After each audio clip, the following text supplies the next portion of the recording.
Maayong adlaw. Mao kini ang nagpunang balita hatod kaninyo sa Panabo City Information Office. Alang sa atong balita karon, gihatagan og pag-ila ug pagsidungog ang lokal nga panggamhanan isip ang unang syudad sa Davao del Norte nga mipasikugda ug nagpatuman sa City Ordinance No. 04/2024. An ordinance operationalizing freedom of information in the city government of Panabo, province of Davao del Norte, and providing guidelines thereof as amended. Gihatag kini nga pasidungog gikan sa Presidential Communications Office atol sa 2025 FOI Awards nga gipahigayon niadtong Nobyembre 28, 2025 sa Manila, Philippines.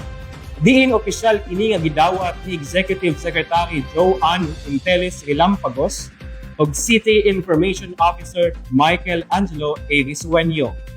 Kini tungod sa hiniusang pagpaningkamot sa lokal nga panggamhanan ilabi na ni City Mayor Jose E. Relampagos, former Committee on Media, Information and Technology Chairperson City Councilor Honorable Ian Holet Catalan ug sa Local Media Board.